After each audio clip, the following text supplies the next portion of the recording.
Alright, good morning everyone. GMGN. How's everyone doing? Got the gang in the house. Yeah. Hey, hey. Can you hear me all right? Yeah, look, your mic is a bit weird though. It was like that yesterday as well. Yeah, I know. I'm sorry. My podcast mic it died a couple days ago, so I'm in the process of getting it replaced. But Oh man. I'm using headphones right now. Got it. I'm gonna have to put some settings here. Let me just swap these settings. Okay. I don't know if that helps, but maybe it does. You still hear me all right? Yeah, it's pretty much the same. Okay. All right.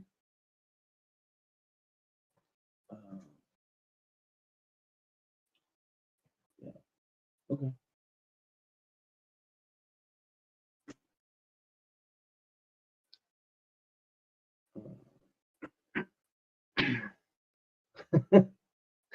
Mikey G's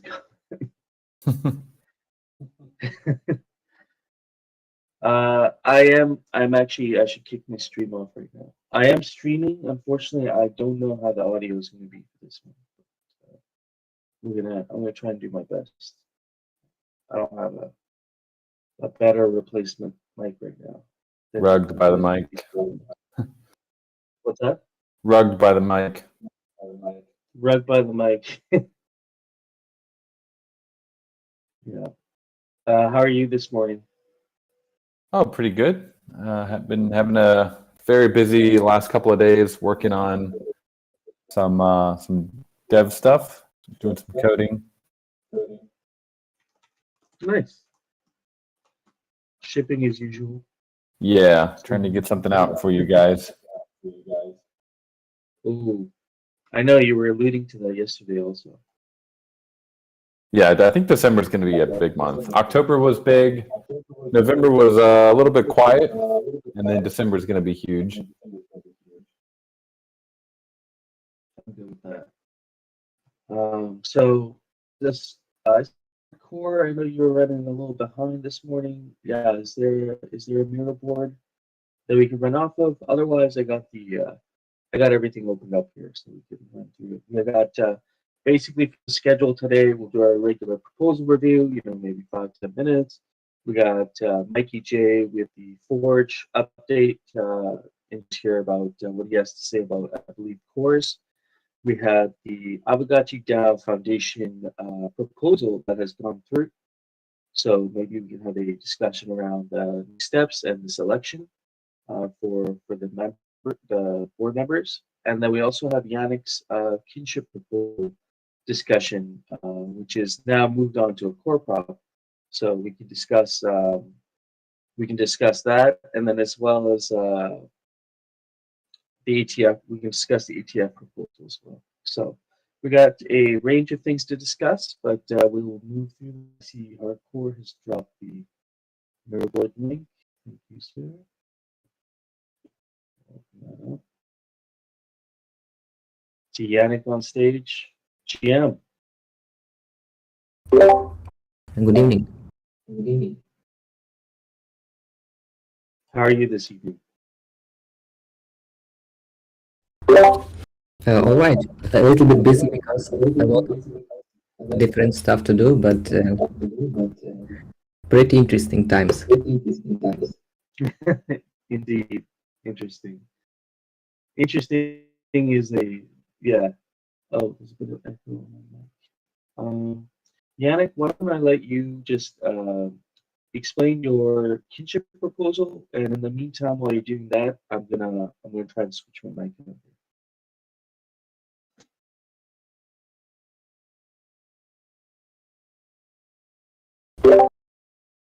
My kinship proposal was in response to Dan's proposal to deduct, to change alchemic inflation roughly 85%. I propose alternative solution to, I think my solution will reduce efficient UBI alchemic inflow by 50%, but it will happen not immediately, but over some period, maybe half year to the year. It's pretty simple. The proposal is just deduct for kinship each time Gotchi is channeling altar. This change will open different game strategies based on how big is rarity farming reward chest, or on market conditions. It is. I try to create some like economical models, but it's all not make sense because market is very complicated. People will decide, like you have like 1,000 people or a few thousand people in Gotchiverse, and each person will decide on his own strategy and depend on his own position. So if I would rather do it if somebody have some questions or maybe a critique of this proposal, I would happy to discuss it. Yeah, absolutely. Can you guys hear me better now? Do I hear? Yeah, do I that sound does sound better? a little bit better. Yeah. Okay, we'll roll with this then. Yeah, I appreciate you kind of running us through that, Yannick, and I can imagine it would be pretty difficult to model this just because it's a kind of, like you say, a dynamic change to the structure of how how people are penning their gotchis. So I guess we could assume from this proposal that probably high kinship gotchis will likely no longer be channeling, right? Actually, it depends. If, for example, I have top 1 Gotchi and you have top 2, if top 2 Gotchi decide to channel, sorry, let's make another example. If I have 100 Gotchis and you have 105th first, and 100 Gotchi only receive reward, so if your Gotchi are channeling, it means also I can channel also, because I still keep my 100 position in if the next one is channeling. So it really will depend on people's strategy and if they want to take Alchemica now or grow their multiplier over time, or and depend on what they will choose. Or do it half-half, just to keep just go to 1,000 kinship and just farm on 1,000 every second day. Also a possibility. It will give you a more stable inflow. So it creates interesting strategies, not longer just press button and receive same reward. Yeah, I'm just realizing the different levers here, because the kinship multiplier is also a factor. So you may want to build your gachi up to a specific multiplier, and from that on, just be harvesting kinship, and keeping it at that level.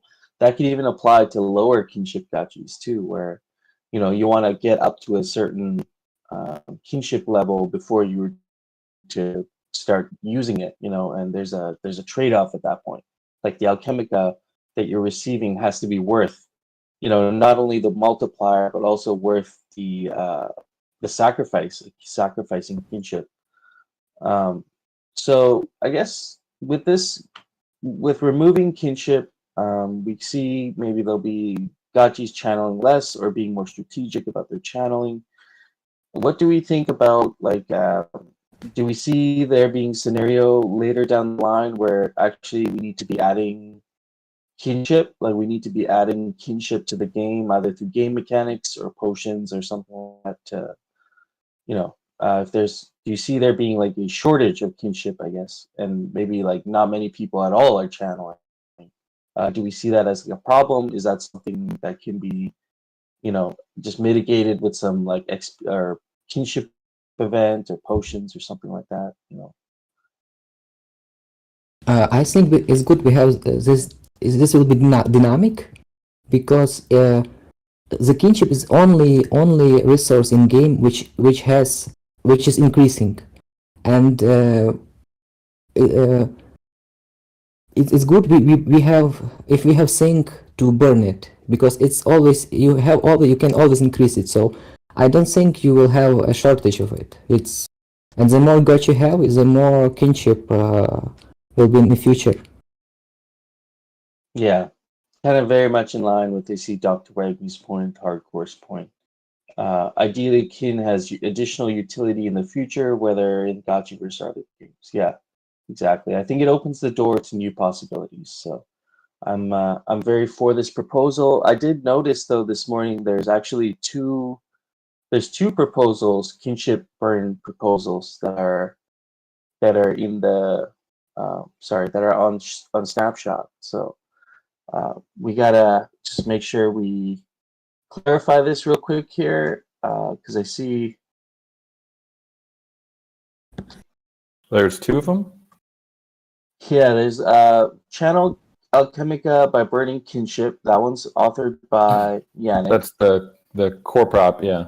Or I think it's because I made a mistake and didn't put the number in title. Okay. I see the implement original kinship mechanics, and then above that there is core prop deduct kinship. Oh, it looks like Yannick, you made your own core prop. You don't need to. You can delete that one, I guess. We added the actual AGIP 53 now. Yeah, I see that. Okay. So you think I should delete mine? Yeah, usually only the core authors are able to make the core proposal. So yours doesn't show up as a core. All right. But he gets XP because he made the SIG prop, but you don't need to make your own core prop. All right. Okay. Awesome. Does anyone out there have any questions regarding the kinship burn proposal? I know we were supposed to do a proposal review, but I see Yannick was already up here, so I figured we'd have a conversation about it. Does anybody have any questions regarding the kinship proposal? Is there something they might want to have tried or something like? Yeah. I guess on implementation, I think Mikey mentioned we could do it in a way that that other games could potentially burn kin. The easy way would be to do it in a way where channeling simply just removes 4 kinship from the gotchi every time, and that's that. There's another way to implement it where we would have like the ability for other games to tap into it and have like it would almost act like an ERC20 token where you would approve the contract to spend your kinship, but that would take some more time to implement, I think. That would be the metric of game intention. But it would be interesting, this mechanic, if we can burn kinship and transfer it to the game as ERC20.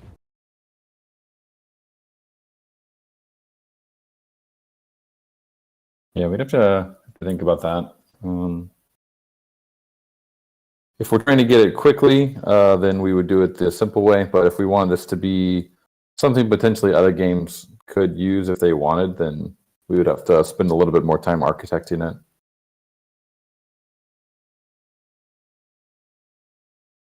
Would anyone from the DAO be interested in working on that? We could help review it.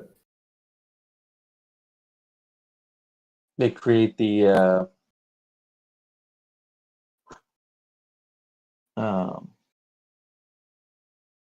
sure we could like get a bounty or something together for that. Unless we have like clear use case, I don't think we should implement it. But it would be interesting to think about this way. Maybe we will find use case.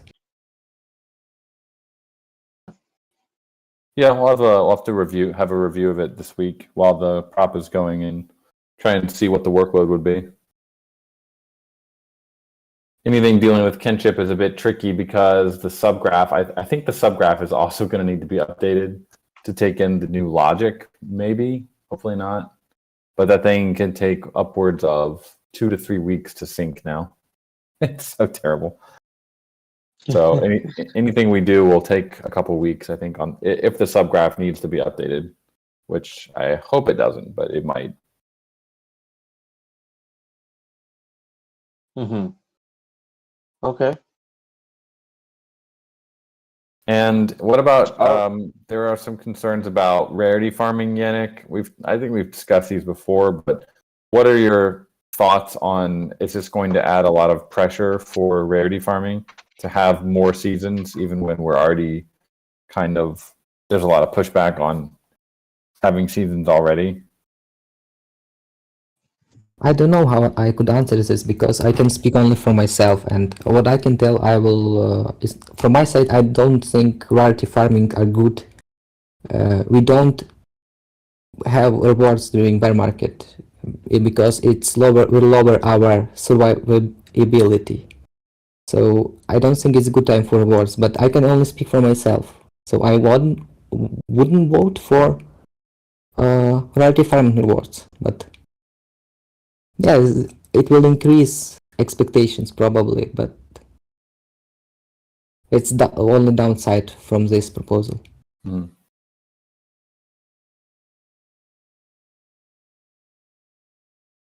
Yeah, so I guess what you're saying is, because you're burning kinship, or because there's a, I guess, opportunity cost with this now, because you're burning kinship. But also otherwise will be no interesting game in kinship. It will be same stagnation.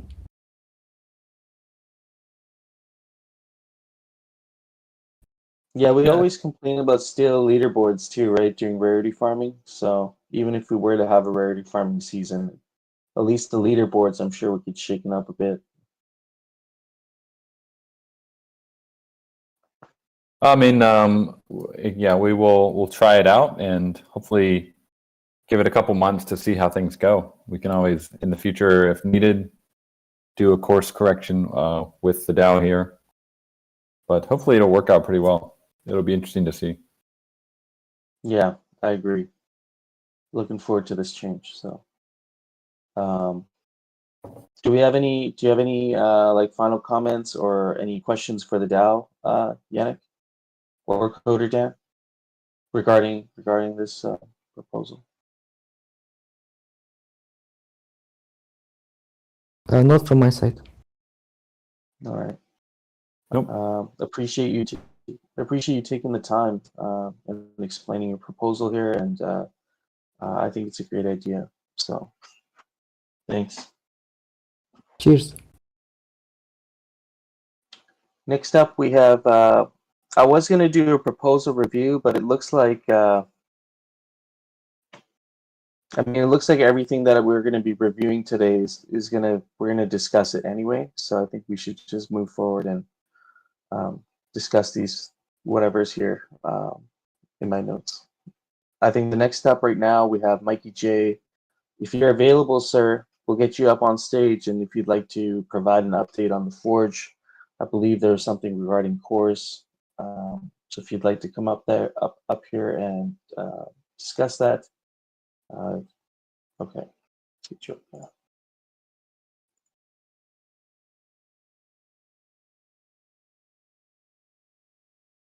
GM. Hey, sir. Hello. So posted the other day, I'm going to post again here. Forge team had been discussing this week some modifications to the core framework and the release of new cores at Forge launch. And so based on community feedback, we scaled back the numbers of new cores we were suggesting significantly. So I just linked the post which outlines those changes. So it goes from about a 7% or so core inflation to I think it's about 2.5% or 2.6% core inflation. So it's a large drop from what we initially proposed. And the other thing we changed was there was questions about whether or not the community wanted to have the pet slot be rarer overall than the other slots. It's a little bit of a different animal right now, because right now in certain rarities, like in common, the pets are a very small proportion of the overall. But as you get to mythicals or godlights, pets are a much larger percentage of the overall portion. So we sort of then, based on community feedback, lean towards the approach of keeping pets as the rarest slot across all rarities. And again, these are just this kind of series of ratios for the DAO to use moving forward as kind of a guideline, so that when it's time to release new cores or new wearables, that it can kind of be done in such a way that there's like a plan in place, so that people who are purchasing these assets can have an idea for what they can expect in terms of future rarity. And so, yeah, I think what we arrived at was about a 5%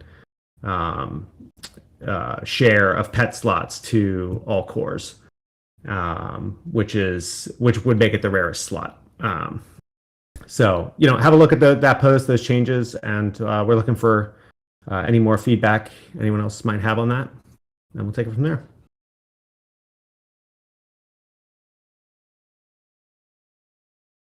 Awesome. Sorry, I'm just looking at the document right now.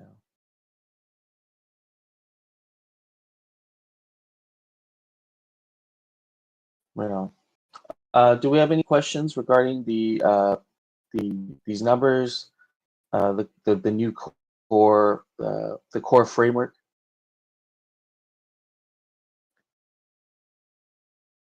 Hardcore, if you don't mind, just we can use this. If you can throw the link on your mirror board there, just for reference, that would be great.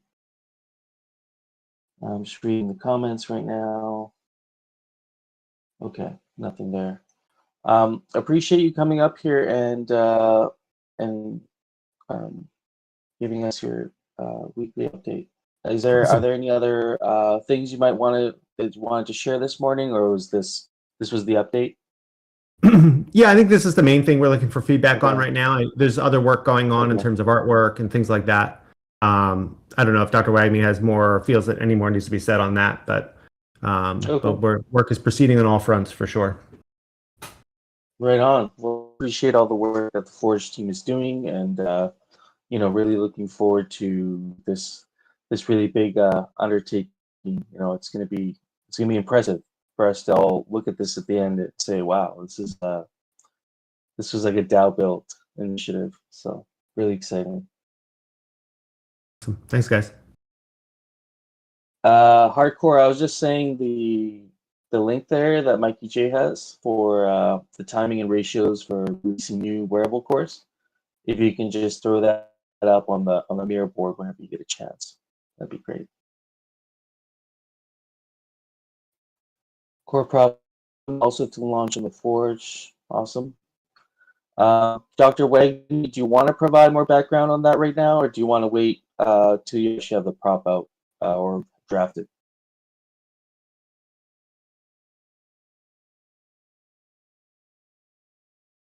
Okay, cool.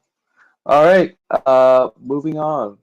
We got Yannick, we got Mikey J. I think next thing up here is, if you want to discuss Coder Dan, the Aavegotchi DAO Foundation proposal has passed, and I think the next steps now are the election for the board members.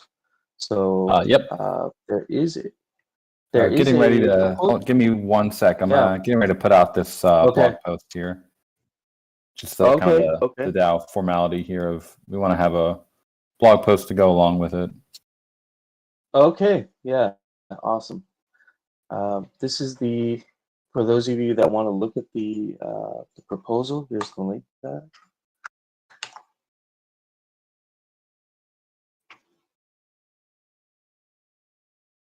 And so just to review, the creating Aavegotchi DAO Foundation passed overwhelmingly with 12 million ghosts worth of support, 90% for that SIG prop, and now the core prop is also out for that. 7 days left on that one. So, and we see Coder Dan, you just dropped the blog post there. Yes, so there are 2 core props so far for the foundation. The first one is voting on whether or not we, as a DAO, want to take this step, just kind of ratifying the SIG prop about that. So that is AGIP50, create Aavegotchi DAO Foundation. And then the next one is AGIP51, which is the actual election for the 9 DAO Foundation directors / multi-sig signers. And there's going to be one more proposal, well, at least one more about the Constitution itself. So that will be kind of the final step. And that Constitution is still being worked on by ourselves and Roth at the moment. And so once that is in a semi-final state, we're going to put it into a Google Doc for you guys, and then everyone can write on the doc, give suggestions, ask questions. And once we have gone through a few drafts of that, we'll finally make a, I guess we could start with a SIG prop and then finally a core prop to get that ratified as well. Yeah, right on.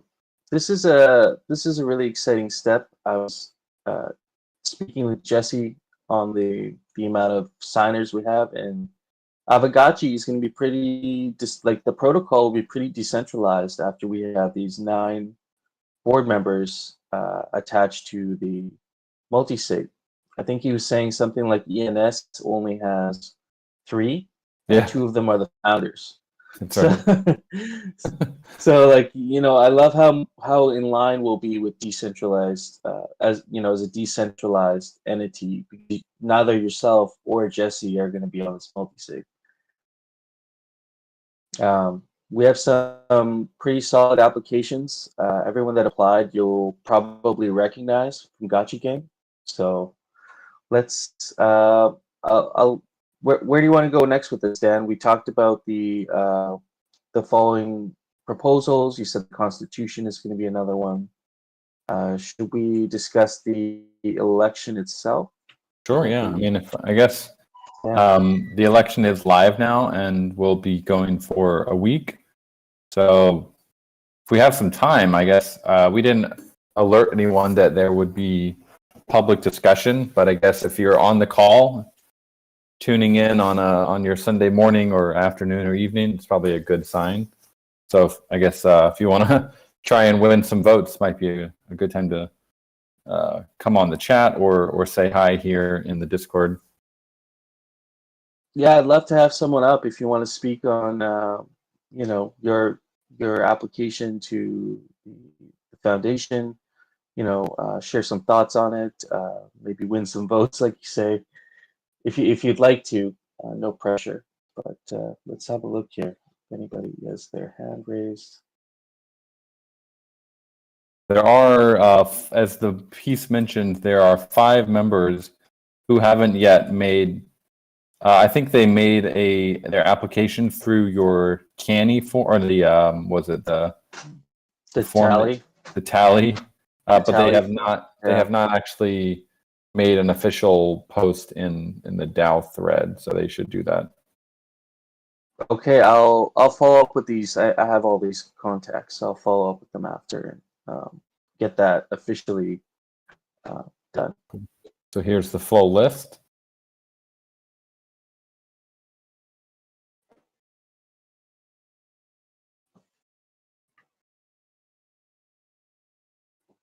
Cryptogotchi, Maxi Crouton, Maury, No Future, Fonzie, PG, Michael F, Yannick, Choina, Rikiga, Fifu, Sir Linkius, Notorious BTC, and Brills. And then we have Mycalium, 0x, Z5, Zeitgeist, Mick, Abandoned Pants, and Umami. So 19 in total. Pretty good. All solid people too. All like Aavegotchi members. A lot of them that contributed to our community one way or another. We have Oh, someone has Kokusho. their hand I up guess there. did Jesse not add you to the blog post? But you are on the snapshot. Okay, let me add you. Get you up there GM, what's real going quick. on, Webb? Good morning, guys. Good morning. How's it going? Hey, sir. I was wondering. Good. About details for signing up for this thing. It's just on the blog post for anybody that's interested. For which one? Oh, Signing up for being authorizer for the DAO multisig. The election. Well, the sign up period was like the last 2 weeks. So it's I see. unfortunately too late at this point. Yeah, makes sense. Makes sense. But I'm sure there'll be future re-elections. Oh yeah, of course. Well, I mean, Uh, it's like probably a big responsibility, right? Just being plugged into it all the time.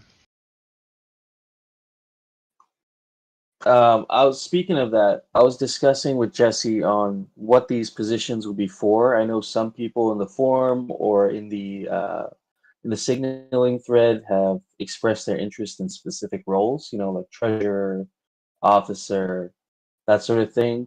But from what it sounds like, we're going to take a kind of basic approach right now with these 9 and get these 9 voted in as board directors and then specialize as needed, right? From there.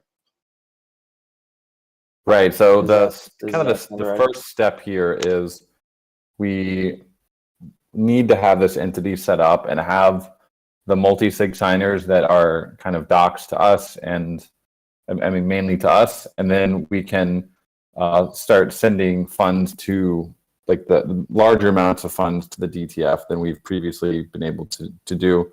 The main impetus for this is like there's been a couple proposals that have passed, but we just don't have the signers on the DTF and have everyone doxed to a point that we can safely send those funds over without any AML kind of considerations on our side.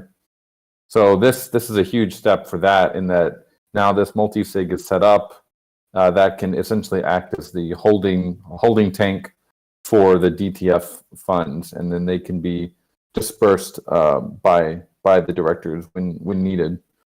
It's basically a counterparty to Pixelcraft that is the actual DAO entity, which is it's a big step for us and for the community in general to have this group of 9 kind of holding some custody of the DAO funds. So later, this group of 9, these are not like they're not like the rulers of the DAO, or like they don't really have any authority over the DAO. They basically are beheld to the DAO. If the DAO says we want to do this, we want to stake some liquidity, do something, then this group will make that happen. But they're not the ones. They can't override a DAO decision. They're basically just acting on the directions that have been passed down by the DAO through the main channel. So yeah, it's not like these are the board of directors for the DAO. They're really just acting on what the DAO wants to do. Now, in the future, there could be. We did talk a while back about having actual DAO leads for various departments. So this is not that, but it's a step closer to having that if we want that as a DAO. Because these 9 would then maybe one of them would become like a tech lead, or maybe they would elect a tech lead to, or not elect, but the DAO would elect them, and then they would transfer funds or transfer authority in that way to a person who would have that authority. But none of these current 9 signers will have that authority, we have not decided on that as a DAO yet. But I do think there's coming at some point, we do need to have a little bit more management of like the DAO grants, and if we continue to push forward with the D-Work board, we're gonna need to have a committee of reviewers to create tasks, create bounties, and review things. So that needs to be set up still. That has not been set up yet. 100%. I was talking to Jesse about what sort of DAO tooling we might want to use, and kind of there's only really two here to consider, so we can actually get this implemented, pretty quickly if we wanted to, whether we want to use D-Work or Wonderverse. I'm kind of familiar with both now because we've been using experimenting with these tools in GMI. So it depends on what the DAO wants. D-Work is more of a simpler tool, which I think could be really good for getting adoption and getting people to use it. Wonderverse is a little bit different in that the work's assigned in pods. So it might work if we decide to assign work based on guilds, but so far, I think for the most part, most applicants are applying as individuals. Maybe D-Work is the way to go, but I agree. We can definitely get more of that organized, and yeah, I think that'll be a natural next step after that. We also have you already mentioned the Constitution, so the legal counsel will draft and supply the first version of the Constitution, and yeah, there's a process for that. And then the entity itself is a Cayman Island Foundation. It's going to have the 9 members who are going to be all doxed. And there's also going to be a bank account, right, formed of a Cayman entity for like fiat or off-chain stuff as well. I would assume that there is a way to set up a bank. I think during the call, or with one of the calls we had with him, Ross was saying it is possible to set up the bank during the foundation setup. So I don't know exactly which bank it would be. Not totally clear on which banks service Cayman Island foundations, but there probably are some out there. Mm-hmm. Okay. Paid position. This, I guess, the proposed pay for this is 8,000 goes a year, paying 2,000 goes to each directory directly from the Treasury multisig every 90 days. And you already mentioned the executor of the DAO's wishes. I think we've covered this. So if you would like to get your votes in here, we have all our members up on Agip 51. So go vote on that. You have 7 days. It looks like currently we only have 368K votes, but this is a fresh one, so we'll follow up on this one next week. Does anyone have any other comments or questions regarding either the DAO Foundation structure or the election for DAO Foundation directors? Senior Future, did Ross have any opinions on the stuff Humboldt brought up regarding FBAR? I don't recall those questions. What were the exact? Was it related to the foundation having a bank account, or was it related to them being signers on a multisig? I think if it's just signers on the multisig, as far as I know, FBAR doesn't. A multisig does not count as a bank account yet. Maybe one day it will, but again, not any form of legal advice whatsoever. But yeah, I'm not totally clear on the question there.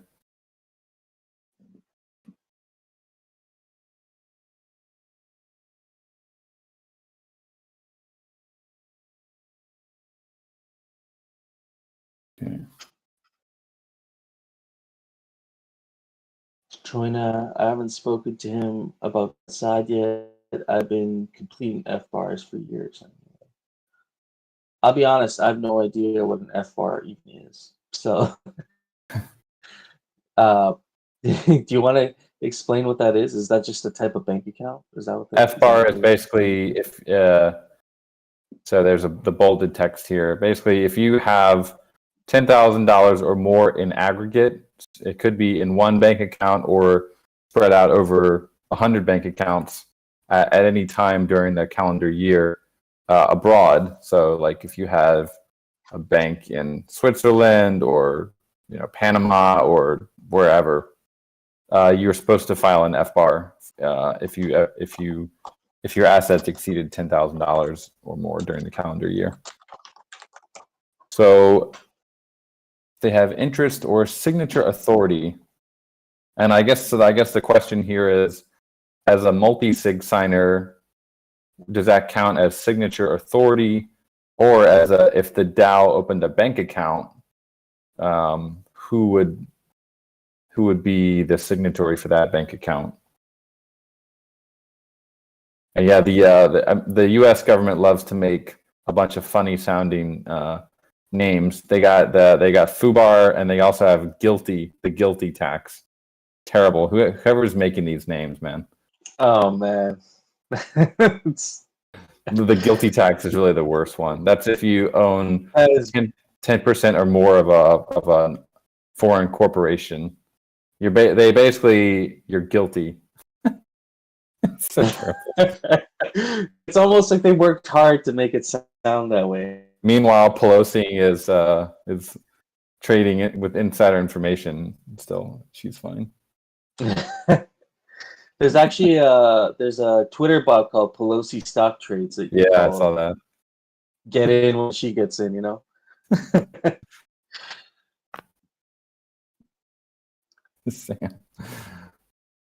I do not know. If anyone has chatted with him about that, we'll bring it up with him on our next call. Or if anyone is in LexDAO, could be a good question to ask there in the Discord. Mm-hmm. Yeah, that was a great conversation with Ross last week. Some really good questions there were asked. Okay, so I think we can, for this week, we can wrap up this conversation around the DAO Foundation. Just go get your votes in. Vote on the people that you'd like to see represented on the board. So yeah, you have 7 days for that. Let's see what we got on our agenda here next. I think we can discuss the ATF proposal, which is now the refresh proposal. So we can talk about that. I'm one of the multi-sig signers on the ATF, and so I can, I guess, I asked some of the ATF members if they could speak on this, but there's a huge time zone difference. I think even between like Jared and I is like 19 hours difference. So it's like so we're so far apart that it's probably a odd hour for those guys. So I'll go through it. We'll just discuss, and I'll take any questions that you might have regarding the funds.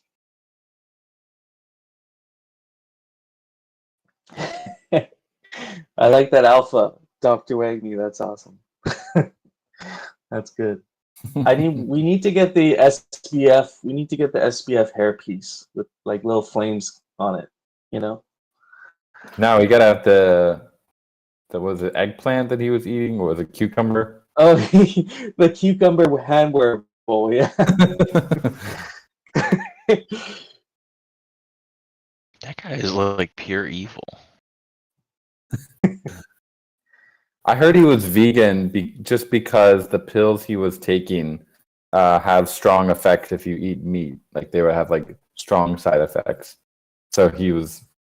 I don't know if that's exactly correlated, but it was a bit sus that he was vegan and looked. I mean, he was so out of shape, and he was also taking these pills. People had screenshots of him on the call, and like his fridge was open. They're like, "Are those eggs? You have eggs in your fridge? What's going on, bro?" All right, so let's talk about this. Creating the ATF task force. We had a proposal like this. Oh, I don't know, probably 6-7 months ago, but this is the refreshed version of that prop. And so just to be clear, the ETF already has 100,000 that's been allocated for player rewards. That's currently, I believe, being held by in the DTF multisig. I think it's a DTF multisig, or it might be its own. It's actually, I think it's its own multisig. Maybe clarify that. I'm not really sure on that. But there's 100,000 ghosts already allocated for this, so they're not asking for additional funds. This is a 100K that. Oh yes, and also the 87 fake gachi cards that they won through the raffle. So the ATF is a large holder of fake gachi cards, and they got this this ghost, but not officially in their possession. So ultimately, what this SIG prop is proposing is that the 100K ghost be moved to the ATF multisig, and that these will primarily be used for player rewards, and not, this won't be drawn at once, but basically the idea here is the ATF is going to be planning events, and there's going to be stress test events and full-on like XP style events. And so there's going to be different drawdowns for each one. This proposal, the amended proposal, is recommending a max drawdown of 100 ghosts per stress test game event for prizes, and a max drawdown of 500 ghosts per XP and release game event. And so these are those numbers, but of course, if these rewards sound low, or we need to just raise the rewards, we could always have a discussion around that. But I think these numbers are really conservative for how much they can draw down ghosts. And not to mention, I think part of the funds will likely be staked, and will be generating some maybe glitter rewards. So that could also be used for rewarding players. The whole idea here with these funds being moved over for rewards is to incentivize the community to really stress test these games, and also get more engagement around Aavegotchi mini games. I guess maybe not, I shouldn't even call them mini games at this point, because for example, I played Gotchi Miners. That one's actually officially online. So Is it really? We'll be doing a GMI. We'll be doing a GMI showcase on a Friday night. I think they're having some infra issues with the like cluster that they're trying to run, because they had different ones. They had some in North America, Australia, like around the world, so it runs properly. And I guess they're having some issues with their previous provider. But finally, it seems like they finally figured out the issue that they were having, and I was able to play a full game the other day, and it was a good time. Like, they have multiplayer and everything, so it's going to be a fun game, and we want to really get some events going on around this. We'll do a showcase on Friday night with GMI, and then we'll also we'll work with the ATF and see if we can plan some event sometime soon. It would be great to have a stress testing event, and also maybe plan in the near future for our classic arcade events that we used to have all the time. We got to bring those back. So Yeah. I think this is a great way to do that, and I think what they're proposing is very conservative, and we don't have to worry about like the ghost going missing or anything, because the multi-sig signers are they're trusted members of our community. Let's see if they have. Yeah, so you got 7 signers. You got Jared, Gotchinomics, Slick, PG, Shaw, Scrooger, and myself. So the transactions will require 4 out of 7 signers to be approved before any funds can be moved. And then the other part of this, which I think Dr. Wagme mentioned, was the 87 fake gachi cards. And the idea for these fake gachi cards is not going to be to necessarily give the cards away, but to actually burn the cards individually and mint fake gachi artworks that could be used as prizes also in games and leaderboards. So this is going to be pretty cool. I think maybe some of the funds could potentially be used for commissions and stuff, but that's not included in this proposal. Primarily, the rewards will be used. I mean, sorry, the ghosts will be used for rewards. So, yeah, compensation for artists collaborating on fake Gotchi works will be from funding sources outside of the AGIP 1600K ghost. Sorry, that's my bad. So it'll be outside of the 100K ghost. It won't be included as part of this from this pool.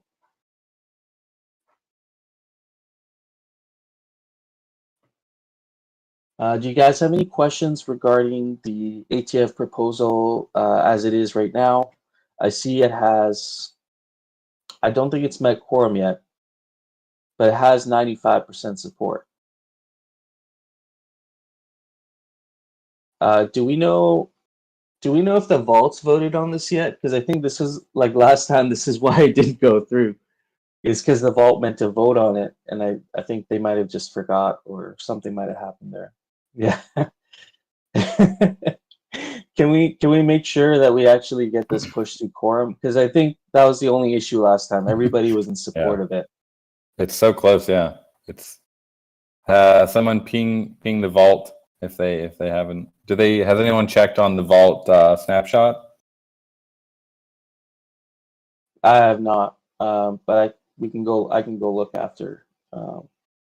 Apparently, anyone can make a proposal on the vault. So typically, what they are encouraging people to do now is if you create a proposal on the main Aavegotchi one, you should also make a sister proposal. Okay, I do see it on the vault though. It is it's got 99.93% with 20K vault voted. It's going to end in 3 days. So that I'm a little bit worried it's going to end in 3 days apparently, because the other one ends the main vote. When does that? Let's see when that ends. 7 days. So it will be close. Like you'll have a couple days gap there, but 7 days for this one. You said 3 days for the vault. No, the SIG prop is 3 days left. The one by Jared. Oh, what? Oh, sorry. No, I'm looking at the voting duration. I'm not looking at how many days left. Okay. Well, let's see. That's yeah, you're right. 3 days left, and then 3 days for the vault.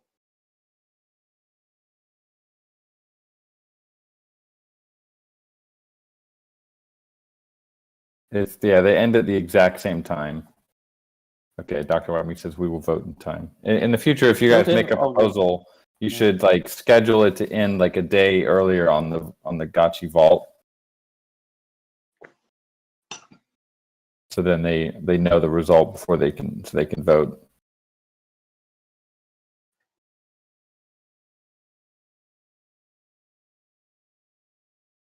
You take take Wagner's word on that. I think we're good. All right, so I'm excited for that. That'll be good. We'll get some mini games going. I think we have. I don't know why I keep calling them mini games. They're not mini games. Yeah, they've really evolved, honestly. Yeah, we've come a long way from the early games that were designed. Actually, some of those games were designed by people that didn't even know how to code. Like they learned how through like Coyote's template and were able to piece things together. So. Yannick, you've dropped something in the chat here. This is looking interesting. Yeah, it's my. Want to provide some? My brother is doing updates for his parcel, so it was pretty annoying. You have to calculate the price all the time and depend on what level you want. From what level to what level, it's really hard to calculate cost all the time. So he created this calculator in 1 day, which you basically can choose any installation and any level range and see the cost, the total cost in Alchemica, in DAO, in Ghost. So if somebody's doing some farming or updating, it's pretty useful feature. Soon to be live on Fireball GG. Now you can use it with staging link if you wish to try.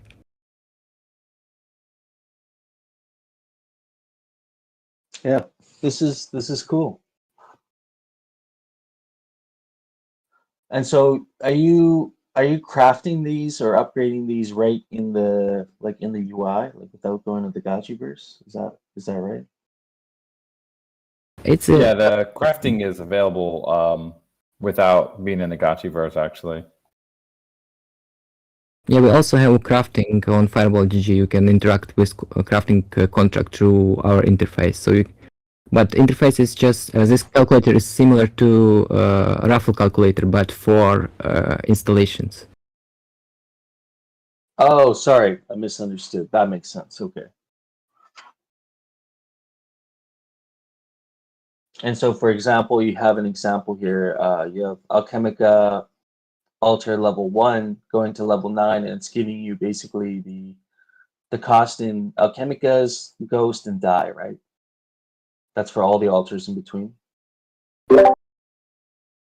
Yes. Yeah, awesome. Very well, very nice, sir.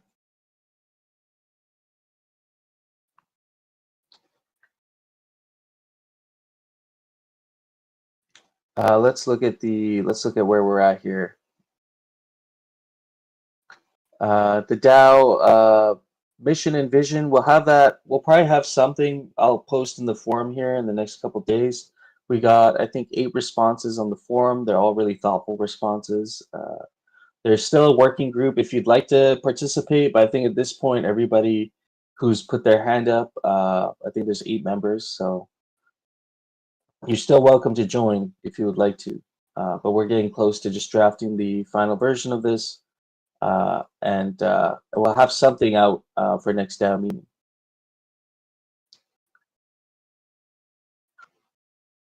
I wanted to touch on the respec potion because this was I think it was a core prop that passed a while ago, and Marvin P, or I can't remember his other name that he goes by. He drafted up the technical, like the tech spec document for it. Aavegotchi, that's right. Oh, Gotchi 15. I'll get you in there. My bad. I'll get you in there as well. I'll get you in the working group. Yeah, exactly. Aavegotchi did the spec sheet for the respec potion. So I think we can probably get a DAO bounty together for it, and then issue some work to whoever would be interested in actually building out the smart contract function for that. And also, we'll probably need someone to create like the artwork for the respec potion. But I can get bounty together for that. And if you are already interested in building out the respec potion, just reach out to me directly and DM me.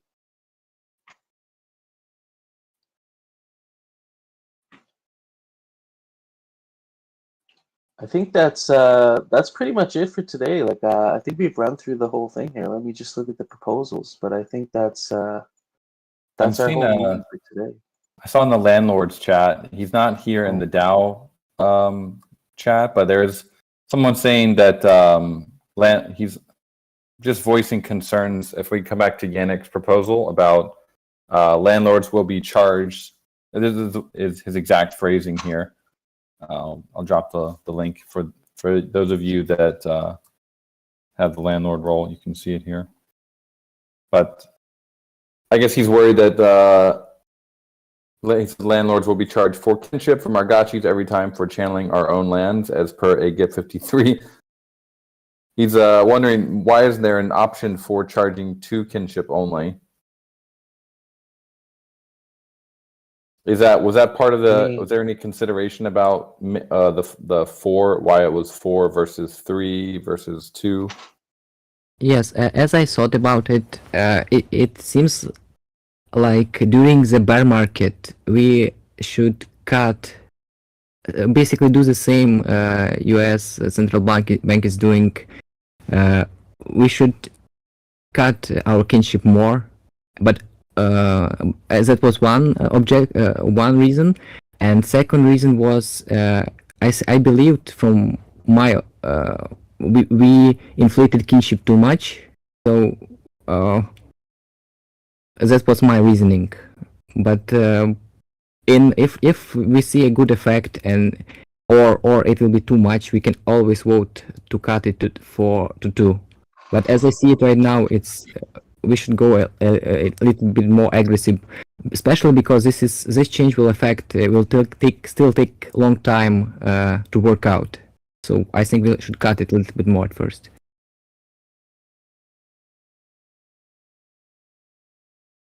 Then Zico's got a take here. If Yannick's Yeah. proposal goes through, we need an option to turn off channeling for borrowed gotchis. You don't want to lend out your gotchis to someone to empty their reservoirs, and then they can channel your gotchi as well. Yes, that's a one also. I understand this downside. Now you have to think about your kinship. You care about it. Previously, it wasn't deducted, so that's only downside. Consider your kinship when you do your lending borrowing business. That's all. And maybe we need some. Maybe we need some access. One more access right to the our framework, if there will be a need in market. Dr. Wagme is a another point here. He says a major con to the kin proposal is that it may disincentivize building. He says in my case, I'll rotate channeling gotchis and won't need as many high level altars. You know, in your opinion, what's your take on that? I think it's wrong. Farming is more precious now, so you actually need higher level altars to make it as efficient as possible.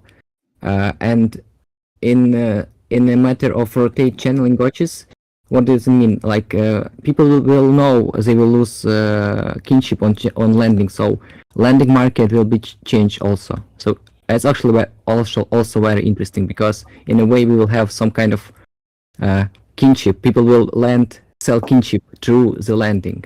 So I don't think people will sell it too much. You're kind of saying the lending market will become like a kinship market, like like you're lending your gotchi for it to be channeled, so that'll come with a certain price because you're now losing kinship. Yes, it's something. It's one of the options. You can lend out your gotchas and like lose, like sell all kinship. And also in a way, kinship is acting like a buffer.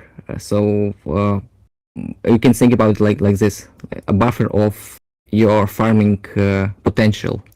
So if you don't need this potential, you can lend it out every day and lose 2 kinship per day, and lose it to the 0. Interesting. Yeah, I think it's important to emphasize that you're looking at this kinship proposal as a lever more than a fixed in stone suggestion. Like for now, you're saying, as this proposal is right now, you're suggesting -4 kinship, but in the future, it could be -2 kinship or even -1 kinship, depending on what the market can, what the macro conditions are, what the market conditions are. Is that what you're saying? Yes, that was the simplest change possible to see how this feature will work, and if in the future we can change it as DAO, we can use it as one of our tools to kinda or encourage people to stay low and build, or if we see spending is too much, we can kinda like protect our community for aping in or aping out too much.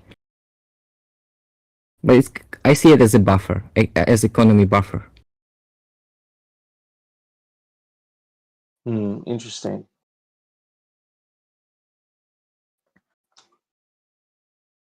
And I think when this proposal, when this kinship gets, the kinship burn is implemented, that we can have an ongoing conversation around the effects of it, and also make any adjustments that are necessary, right? That's another point to make as well.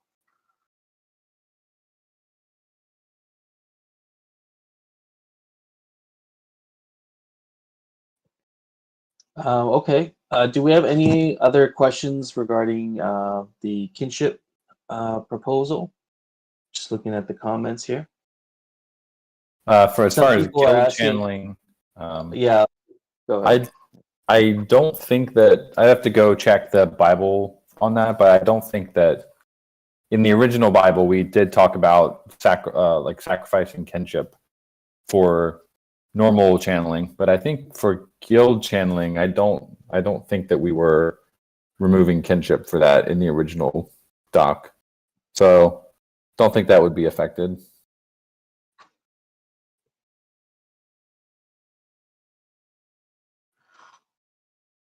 Awesome. Okay. So that is the kinship core prop there. Have a look at it. What is it looking like right now? I think you still have 7 days left. It's a fresh one. So there are two proposals, or no, you did. I think you did delete the other one. Yeah. So yeah, there's just the one proposal. I get 53, 7 days on that. All right. I actually also see that there's a Rarity Farming Season 5. Do you have some time to discuss that, Coder Dan? I do. Before that, I did want to Let's Go Bankless might kill me, but he's been working on a dashboard for Dune Analytics. So I'm just going to share this dashboard. I believe it's up to date and like accurate. We are still doing final QA on it, but I believe it's pretty close to accurate. So what you're looking at here is percentage of FUD spent versus minted. So when you look at the ones on the left there, it's basically the ratio. So if it says 44, that means that 44% of that Alchemica was spent compared to how much was minted that day. And then if you go on the other side, the circulating supply, it's showing you basically the supply of the tokens and how much they're increasing every day. That's so funny. Okay, I'm gonna share this Dune Analytics dashboard also that FIFO built. Yeah, Kaji Farming. Everyone's been doing this. It's basically what you have there, Coder Dan, but the inverse. It actually shows the other way around. So if you look at it, it's literally the charts you have there, but upside down. It shows it a different same thing, showing it the same way, but just the two things flipped around. You know what I mean? Yeah, there's a few boards like this now. We're gonna have to consolidate at some point. Yeah, I'm wondering if we need to have some kind of document that just tracks all the tools or something. You know, we have a lot of them. You're right. We have a lot of them at this point. So very it's interesting to see. Especially FOMO has been obviously the most utilized in the past couple weeks. And then the other ones, so this is a good way we can start to visualize the effect of these proposals and see if they actually are making a dent in the increase in circulating supply over time. Yeah, this is a great tool.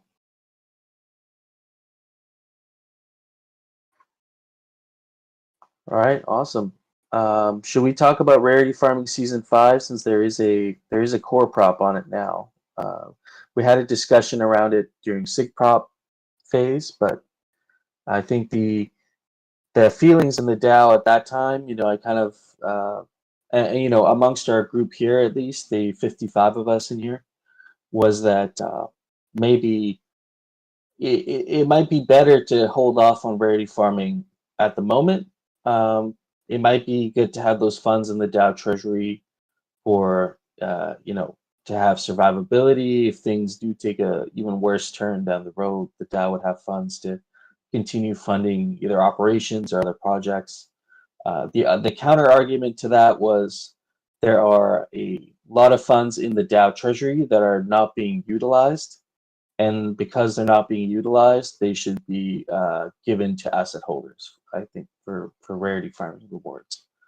So those are kind of like the two arguments. Yeah, it's kind of like this proposal is saying if it ain't broke, don't fix it. So just keep giving out rewards, I guess. do we have any comments, questions on this? How do people feel about it? Right now, it only has 1 out of 9 million votes, so it hasn't met quorum. There's 3 options here, basically: yes, have Rarity Farming Season 5, no, don't have it, or yes with different params. So we could have a conversation around that if we think this is something the DAO want to do right now, or if we want to do some modified version of this, of Rarity Farming. I think Coder Dan, you had a really good question last conversation we had around this. Something like, if we're going to be doing a Rarity Farming season, we should be going in with an intention of why we're doing it. Like, what is it attempting to achieve? And so I think we should ask ourselves here too and say, for this Rarity Farming Season 5, what are we as a DAO trying to achieve with giving out these funds? Historically, it was like to incentivize, bringing players onto the protocol, bringing collectors onto the protocol, incentivizing buying higher tier assets because they're correlated to higher rewards. So I'm kind of curious to know actually what people think. What are we trying to achieve here? What's the goal of Rarity Farming Season 5? It's kind of like you'd think it'd be like a marketing opportunity more than anything else. And it seems like the macro environment would lead more to like investing in building and taking opportunity of things that are easier to do when it's less chaotic, as opposed to like marketing when there's maximum market participants and interest. I don't know. It just seems like a mistimed opportunity to me personally. Mm-hmm. That's just my thought on it. That's how. Yeah, of course. Actian says it's not that all idle funds should be given away.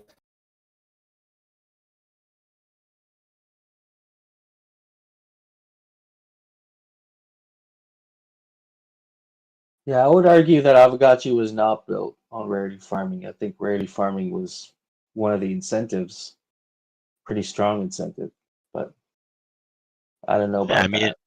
it might have been the thing that was it tipped up a lot of people over in like the beginning, but at the end of the day, it was more like the promise of a whole platform, a whole game, like a whole token ecosystem that can scale and be built with like other games. Like there's already communities coming out building other games on top of the assets that, like sure not all of them will succeed, but I mean it's happening already. So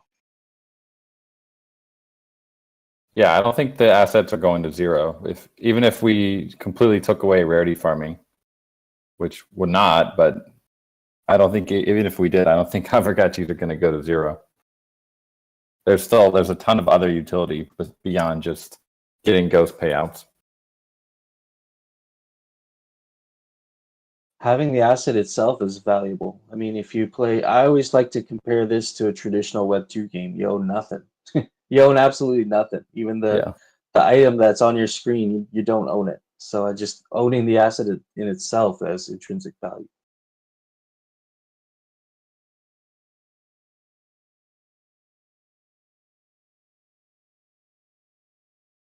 Mikey J had this conversation.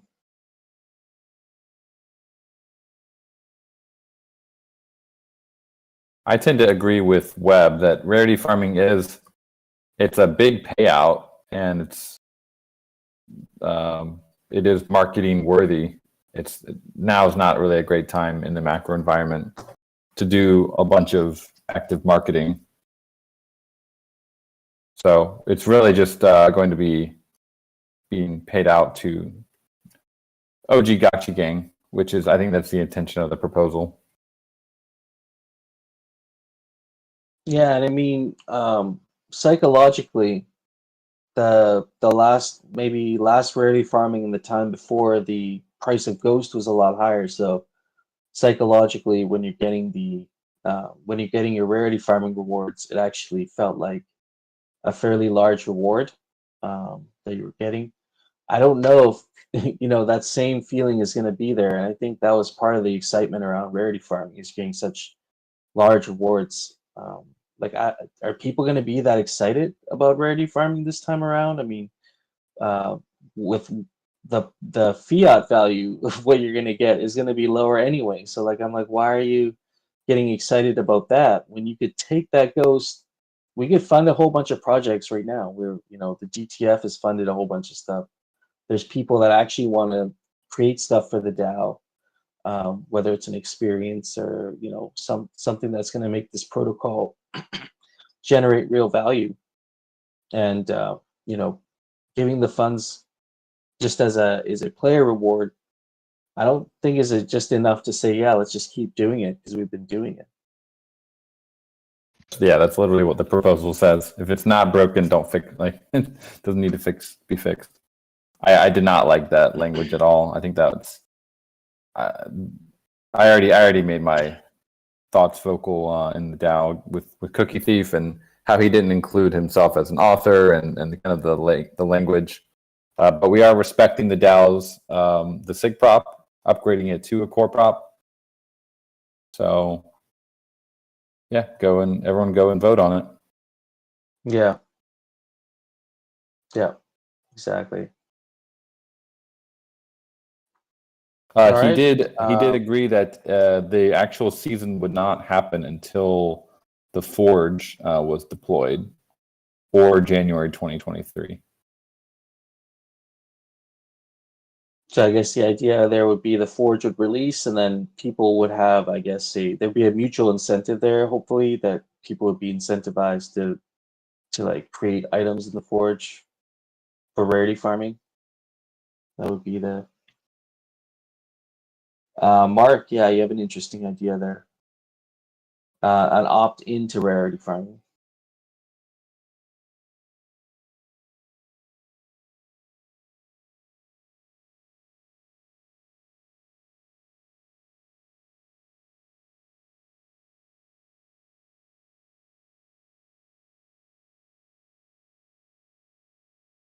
I think he means if you're not an active player, you wouldn't receive it. Like if maybe you haven't done something with your gotchi in the last 90 days or something. I don't know how he would frame that.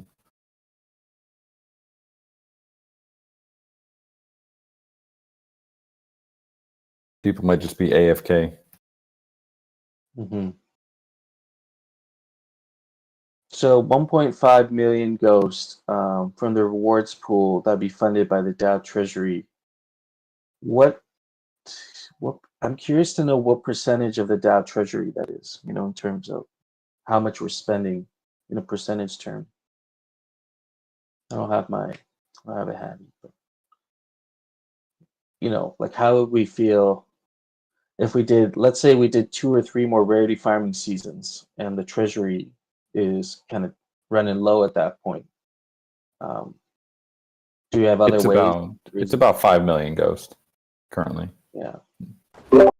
We should also take into consideration the length of the cycle. So last time, from bottom to top, it took 4.5 years, and it safely assumes that it will probably be around the same time, and we are 1.5 year in only. So we must calculate wisely. We have 3 more years here until the next stop, roughly. So it would be, yeah. we can spend money. We should spend money wisely. Yeah, I mean, good point. So I mean, let's say we do a rarity farming season what are we doing it right now? Every 4 months, something like that, 3 or 4 months. So that leaves, if you have 6 million ghosts, I think that's what you said. Did you say 6 million or 5 million? Currently it's 5 million, and then Gotchiverse 5 Rewards has, I think, it's about 3. So you have probably about between 3 and 4 rarity farming seasons. So with what Yannick's saying, if you're in a bear market, year and a half, worst case scenario, historically it's been about 4 years. We're not even halfway. But if we were to do 3 more rarity farming seasons, we would run out of funds in less than a year, basically, in the DAO treasury, without having any additional funds coming in. So That's just something to think about. Is our runway is going to just get shorter and shorter? We just keep giving out money for rarity farming. So that's another thing to Maybe we should attach think it, about. this rarity farming to some events, use it as promotion to events which are burning mechanics, for example, arena. So if we will have arena, we will test arena, and there will be a clear way to burn Alchemica. We can do rarity farming and attach it to arena. It will be more beneficial. I do like the Yeah. idea of having rarity farming in the future, potentially moving towards arena fighting rewards. But we do have to be careful that if it's too heavily incentivized, people will start training bots to fight in the arena, which they might be doing that anyway. But it would probably aggravate it a bit. But it's a cool idea for sure. We have the Forge coming out. We got the Arena coming out. We should be thinking, in my opinion, like just my opinion, we should be thinking about how to refresh rarity farming, make it something new, and make it something strategic. So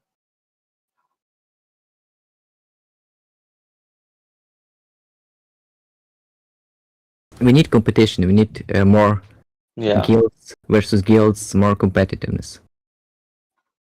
Yeah, I mean, we should ask ourselves also, what are we trying to be? Are we trying to be a play to earn game where your participation in the protocol is so you can earn money?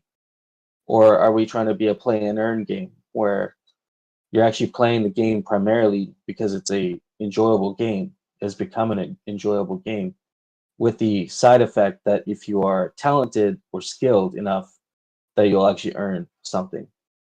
Like, those, in my mind, those are the kind of two different paths you can take with this sort of thing. It can be either a hyper financialized thing where everything has a financial incentive attached, and you're expecting a reward correlated to your participation, There is or actually it's something that's.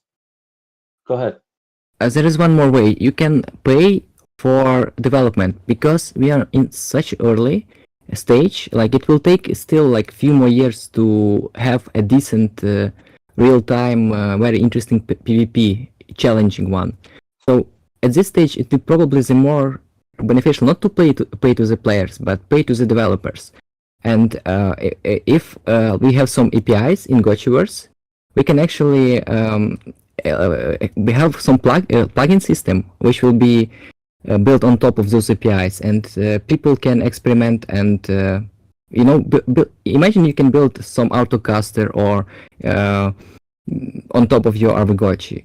That would be interesting, and you basically receive free development and changes these plugins. If when you find a nice plugin, you can always backport them into the main client. That's the way that Forest is doing, and it's very beneficial. Because at this stage, we need players, but we cannot support a lot of players, so there is no need to actually build a lot of players. We need a few core players, and having developers is much more beneficial. Yeah, focus on value creation. I think that makes a lot of sense.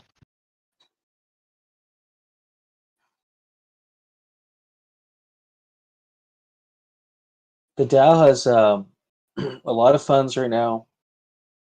We're in a bear market.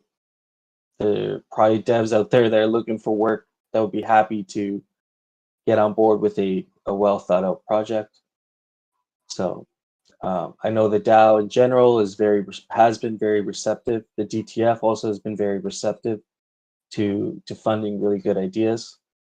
So I kind of like that. I like that point.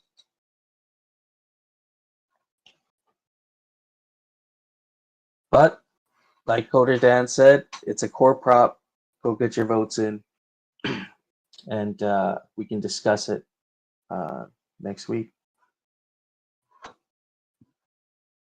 I think that wraps up our, topics for today. Zombie Shepherd, if you don't mind dropping the RSS feed link, and No Future, if you don't mind dropping in, well, actually, you'll be dropping clips throughout the week of our DAO meeting here today.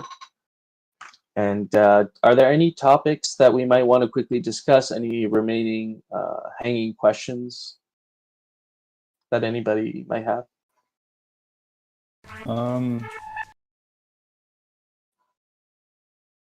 Just looking at the board, the DAO here. That was the main ones. At some point, we'll probably want to have a final conversation about cartridges and some of the different parameters. But I probably won't have that ready by next week. So maybe sometime in December, we'll have a conversation about the cartridge system and how we would like that to be implemented, or whether or not it should be implemented. But I'll leave that for a couple more weeks. We got something. Hopefully, we're gonna have some good action for you guys early next month on something that you've wanted for a long time. So can't give too much alpha, but it's gonna be awesome.